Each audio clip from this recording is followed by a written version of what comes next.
usar lo incorrecto. Abre tu boca, pregunta las cosas que puedes preguntar, pide las cosas que puedes pedir. Yo oigo gente que dice que se quedó en un lugar porque no tenía minutos para hacer una llamada ni pedir un Uber. Y yo le pregunté, ¿y alrededor de ti no había personas con un minuto de celular? No, lo que pasa es que yo no pido. Y yo dije, tú no pides, entonces tú no abres tu boca. Y así anda gente por la vida, porque no es que usted va a ser un pidilón, pero usted no se puede dejar morir. Abre su boca. Hay un momento. Ahora yo le aseguré a esa persona que a esa persona le habían pedido minutos. Yo le digo, sí, pila de minutos. Y tú no pides. No, yo no pido porque yo soy una persona que no me gusta pedir. Pero le pasó de todo porque no pudo pedir un minuto a alguien. Entonces, vamos a aprender a reforzar, a animarnos los unos con los otros y abrir nuestra boca cuando sea necesario para bendición, no solamente para mi provecho, sino para provecho de otros. Yo he salido a pedir por otros que tienen necesidad. Yo he salido a buscar una ayuda para alguien que tal vez yo no la tengo. Y usted me puede preguntar, ¿y tú no tienes vergüenza? Bueno, sí, no todo el mundo tiene la capacidad de dirigirse, de abrirse, pero a veces yo tal vez no puedo o no quiero, no es el momento, pero si la oportunidad se da y usted tiene su boca, ábrala. Dígale a su lado, abre tu boca, porque hay mucha gente muda y probablemente hay alguien aquí que lo que necesita es tú le digas algo bonito. Tú sabes, la gente que salió de su casa y que no recibió una palabra de afirmación en todo el día, que alguien le dijera, oye, qué bien te queda ese corte. Me imagino, siempre esas cosas pasan. O a Yan, qué lindo te queda el azul, me gustan tus azules. Aunque Yan, te imagino que estás harta de que mucha gente se lo diga. Pero señores, palabras de afirmación. Yesenia, qué buen trabajo hiciste. Catherine, qué buen trabajo hiciste. Y me detengo en esto. Fíjense que el tema es un poquito, no era sobre la afirmación, pero quise hacer un paréntesis, porque ¿cuántas personas necesitan palabras de afirmación?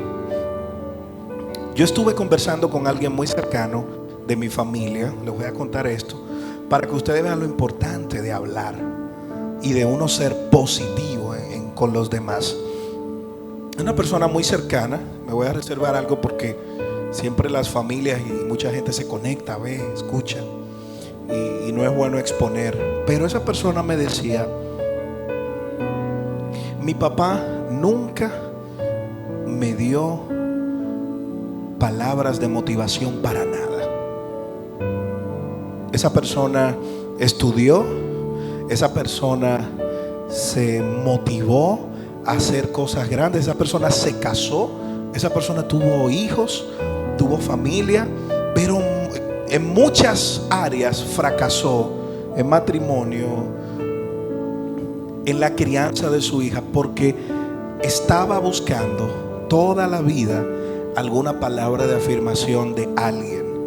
Y obviamente en algún momento se topó con la gente equivocada, buscando esa afirmación que nunca recibió. A tal punto que es una persona de casi 60, 50 y pico de años y nunca aprendió a manejar.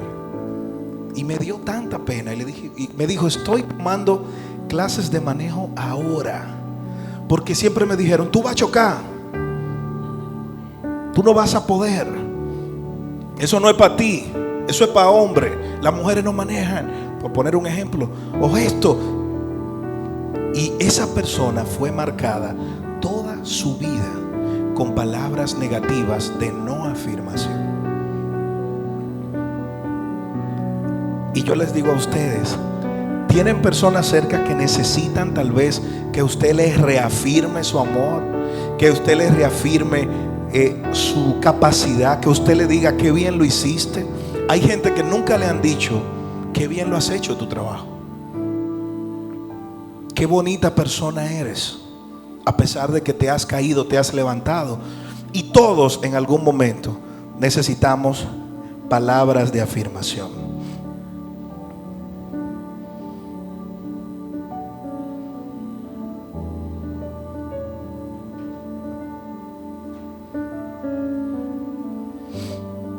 A veces la depresión también nos enfría. Nosotros vemos los ejemplos en la Biblia de personajes como Elías, de personajes como David, que en algún momento cayeron en pura depresión y Dios tuvo que darle sustento. Elías, de ser un guerrero, de ser un profeta respetado, al final estaba huyendo por las palabras que le lanzó una mujer, palabras de maldición, y este hombre cayó en una depresión. Muchas veces cuando eres el único cristiano en casa, también se hace difícil sobrevivir en este camino del evangelio. Alguien es el único cristiano en su casa, en su familia, en su círculo, o por lo menos de los que está asistiendo a la iglesia. Tal vez usted no está totalmente en el camino, pero usted está haciendo el esfuerzo de buscar de Dios. Y hay un libro muy interesante que dice, que habla de la sanidad en las familias, que el miembro de la familia que decide hacer el cambio será visto como el enemigo, porque decidió romper con el mismo patrón familiar que se estaba repitiendo durante mucho tiempo en la familia. Y vas a ser el enemigo primero porque quieres hacer las cosas diferentes, estás buscando de Dios, quieres cambiar, estás en la iglesia. Hay gente que de que entra a la iglesia le dicen, tú nada más estás para metido ahí, o tú nada más vives, y no entienden lo que Dios está trabajando con cada uno de nosotros. Los amigos no cristianos también te alejan si tienen una influencia fuerte en ti. Todos tenemos amigos que no conocen de Dios en alguna área o en algún lugar donde usted se mueve, donde usted se desarrolla. Universidad, trabajo, colegio, en cualquier ambiente. ¿Cómo nos comportamos frente a ellos? ¿Cuál es nuestro testimonio? ¿Son ellos de mayor influencia en nuestras vidas? ¿O soy yo la presión del grupo, como dice una canción de Redimidos? ¿Nos dejamos nosotros influenciar, arrastrar, o somos nosotros los que hacemos la diferencia? Eso también es parte de estar unidos, de estar conectados en el Señor. En una de las cartas de Pablo se hacen exhortaciones a la iglesia.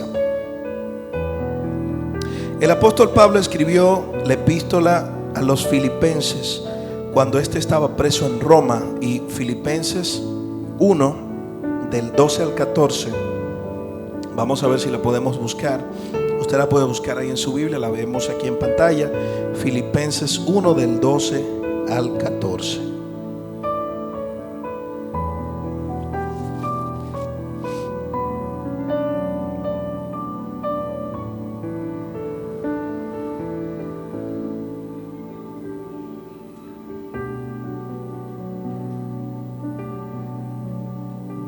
¿Alguien lo tiene ahí? Yo pensé que usted lo tenía, Lisa. Quiero que sepáis, hermanos, escribe, que las cosas que me han sucedido han redundado más bien para el progreso del evangelio, de tal manera que mis prisiones se han hecho patentes en Cristo en todo el pretorio y a todos los demás.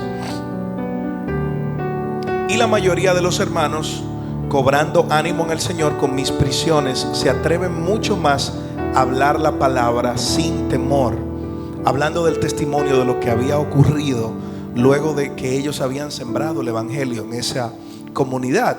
Algunos a la verdad predican a Cristo por envidia y contienda, pero otros lo están haciendo de buena voluntad. ¿Usted conoce gente así? Que habla del Señor, pero está listo para contender, para buscar la quinta pata al gato, para venderse como el más inteligente, señores. Eso está ahí escrito. Los unos anuncian a Cristo por contención, no sinceramente, pensando añadir aflicción a mis prisiones. Pero los otros por amor, sabiendo que estoy puesto para la defensa del evangelio.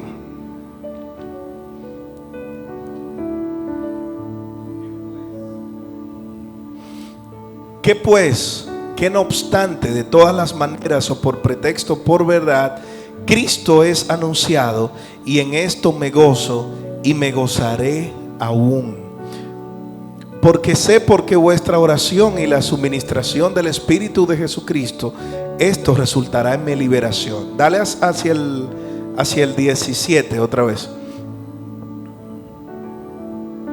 18, perdón. 18. Que pues no obstante que de todas maneras o por pretexto o por verdad Cristo es anunciado, y en esto me gozo y me gozaré aún. O sea, que el propósito principal de el que está buscando afirmarse en el Señor, del que está buscando mantenerse en el Señor, es gozarse en Él y encontrar la plenitud de su gracia en su vida.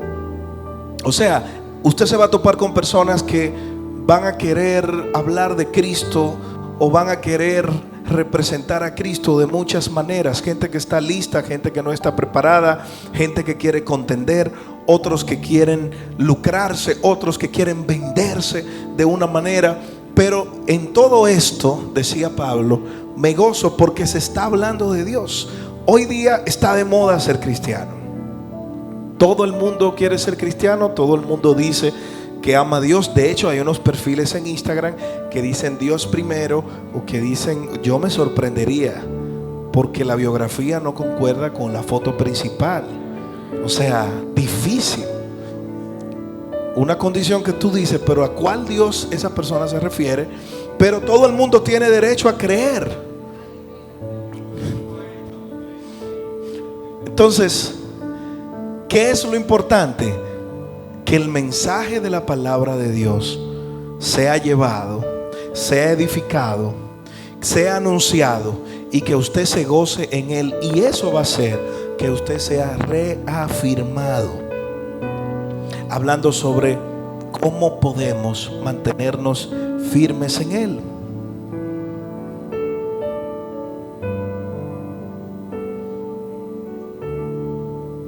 Nosotros en la Escuela para Águilas hablábamos de la falta de formación el jueves. Dígame, David. Venga por aquí, David. Ven. Vamos a escuchar esa voz locutoril. Bien. Él está listo allá. Dale. Yo conversaba con un caballero en un negocio de celulares. Yo estaba comprando, no sé si era un foco, en fin. Y él me estaba hablando de la palabra. Y yo estaba como que, wow, o sea, este hombre sabe mucho de la palabra. Duró como 15 minutos pisado, versículo y versículo, versículo y versículo. Y yo por un momento me sentía tan mal. Yo dije, mira, que este tipo sabe 3 veces lo que yo sé de Biblia. Pero yo en un momento me puse a pensar y dije, ¿y en qué me está edificando lo que él me está diciendo? Él me dijo como 20 minutos de Biblia y concluyó con un hermano, con un chisme y una cosa. Y yo como que, ¿y la coherencia de esto dónde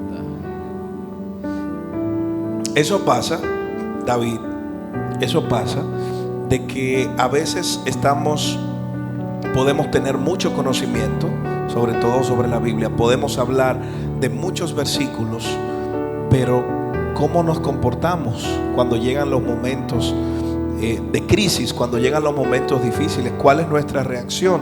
Yo cuando veo gente que está en esas discusiones, que ellos tienen la razón, yo le doy la razón, porque estoy en una etapa de mi vida donde quiero estar en paz.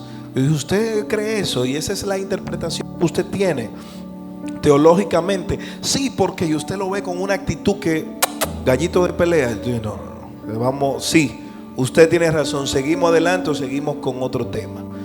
No es el asunto de los patos. Me estaba refiriendo a otro tema, que ahí lo vi a ustedes.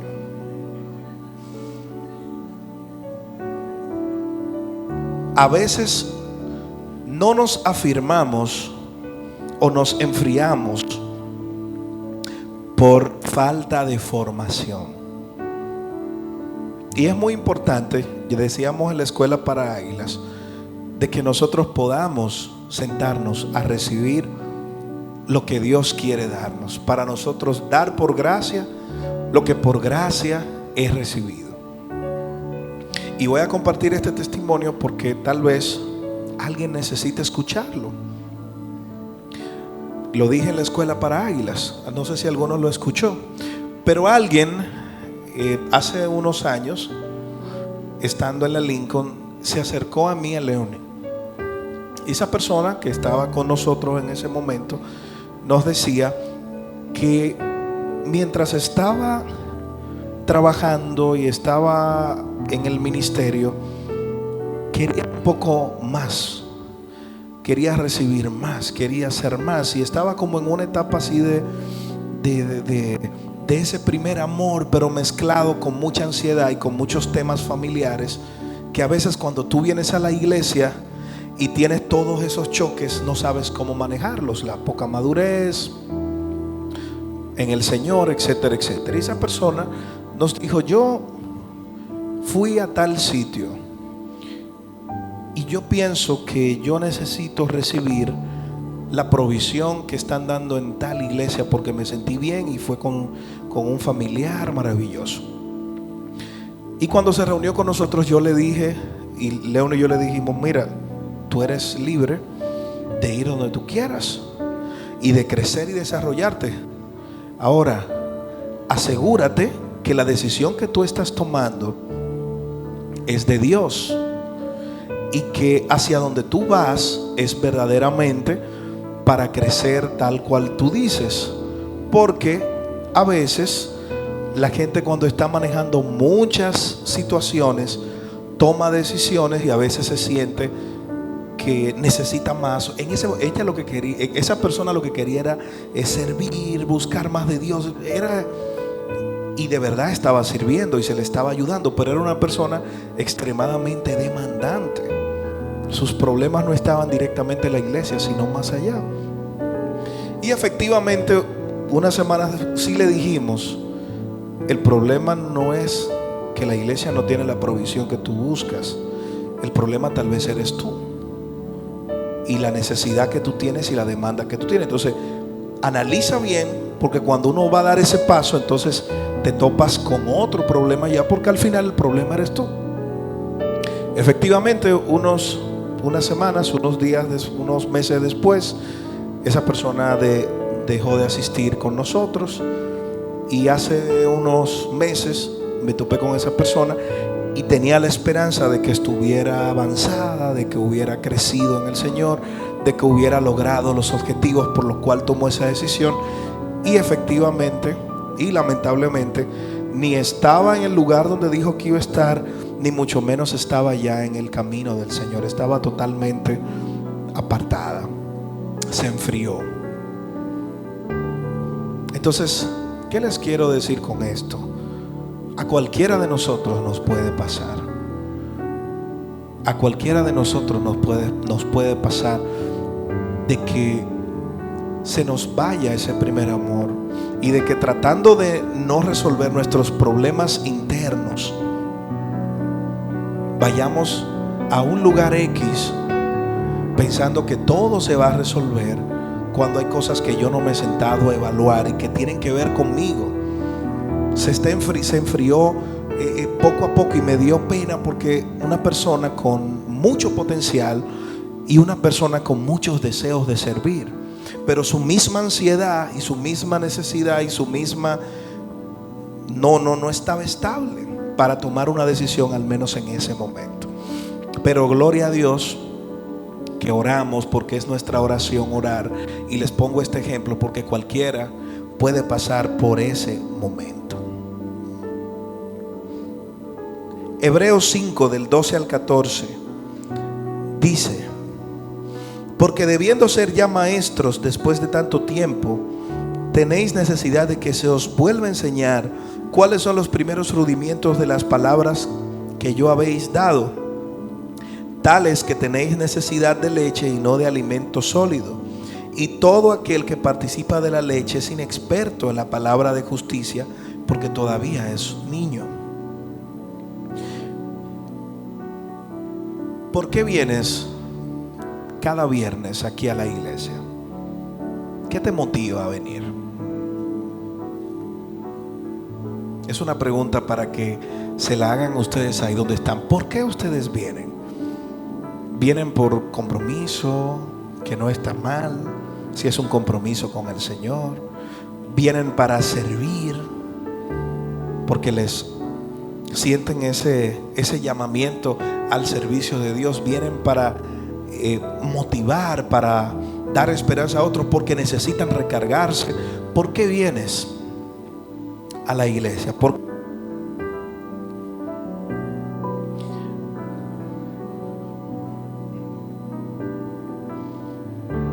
Y muchas veces esa respuesta va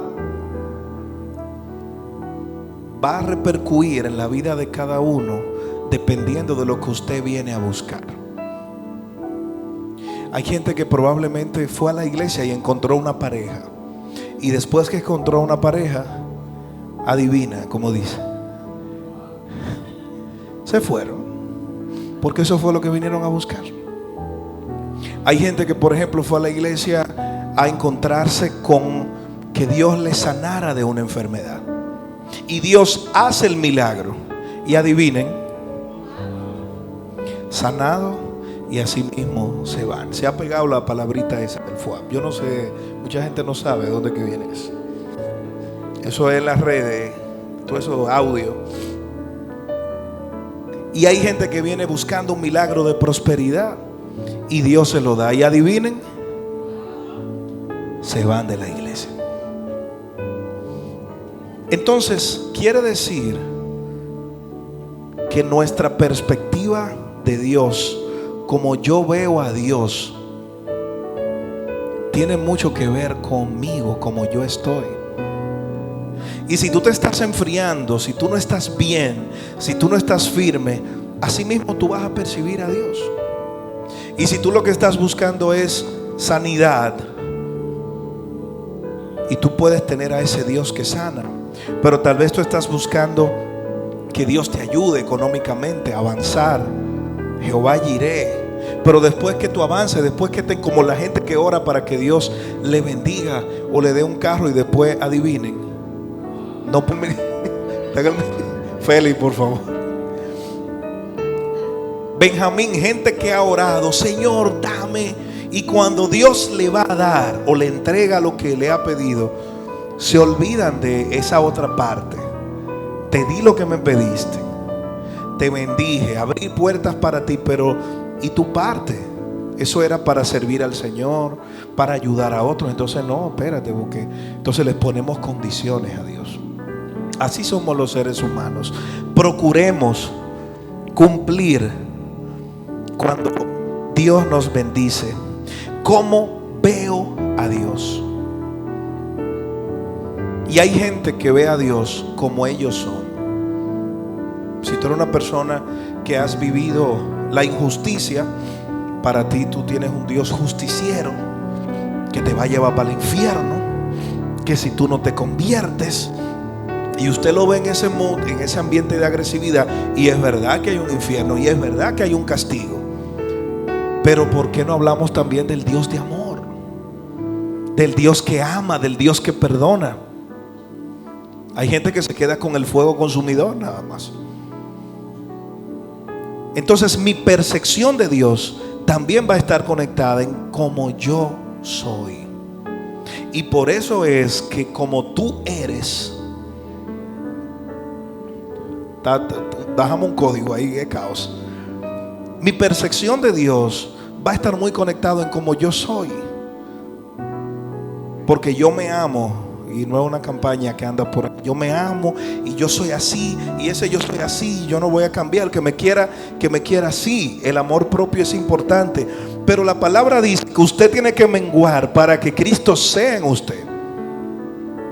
O sea, usted tiene que despojarse de esa humanidad, de ese egoísmo, de ese orgullito de yo, que es importante el amor propio, es importante la valoración, pero hay que dejar eso a un lado para que Dios pueda trabajar contigo. Y por eso mucha gente se va enfriando, porque tienen una percepción de Dios equivocada, como ellos son. Se dan cuenta por qué cuando alguien es ministrado de una manera y reacciona, por ejemplo, se mueve, se puede caer, puede estar tranquilo, puede hacer alguna reacción.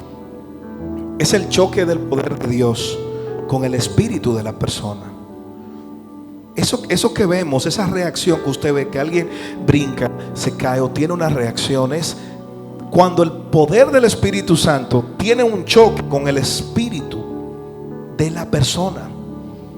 Y normalmente, si la persona tiene un carácter pesado, usted va a ver esa lucha de Dios queriendo lidiar con esa forma de ser de esa persona. Entonces, necesitamos poner nuestro ser delante de Dios. Necesitamos todos los días despojarnos del viejo hombre y decirle: Señor, no soy yo, eres tú en mí. Señor, yo tengo una percepción equivocada. Tú andas con la vara, pero el Señor es misericordioso. Y tú andas con la vara de la justicia, buscando a quien darle un fuetazo. Pero algunos, porque hay muchos extremos, andan con una vara donde hasta las aves le desbaratan la cabeza, porque no hay un equilibrio. Yo doy, sí, pero espérate. Son personas que dan tanto, que aman tanto, que ayudan tanto, que no se dejan direccionar por Dios. Y a veces tú estás ayudando a alguien que está siendo procesado por Dios y te metes en problemas por eso. O a veces hasta se aprovechan de ti por eso. Entonces el Señor nos está llamando a un equilibrio. O sea, despójate de ti. Tú eres una persona que todo lo da así. Espérate, Señor, llévame a tu equilibrio. Tú eres una persona que tú eres vengativo, vengativa, o eres una persona que tiene malos sentimientos con los demás, o todo te huele, nada te importa. Despójate de eso, porque Dios no es como tú eres ni como yo soy. Dios es diferente, y Dios quiere que usted se parezca a Él. Y ese encuentro con el Señor es lo que va a hacer que usted se mantenga firme en Él. Ese encuentro con Él, ese despojarse: Señor, me despojo yo para que seas tú, es lo que va a hacer tu carácter, es lo que va a traer madurez. Usted ve que hay mucha gente que actúa de una forma y usted se sorprende: pero ¿y cómo fulano? Falta de madurez, falta de entregar a Dios algunas áreas de su vida donde usted cree que Dios es así. Dios no es como tú eres ni como yo soy. Dios es Dios. Y a Dios hay que dejarlo que obre en tu vida de la manera que Él quiera. ¿Cuántos pueden decir amén y aplaudir al Señor? Y finalmente, póngase sobre sus pies. ¿Cómo puedo combatir o luchar cuando me siento decaído, desanimado, depresivo? Siento que me estoy enfriando. Romanos 12:11 habla del servicio. Leoni decía algo muy interesante en la prédica del viernes.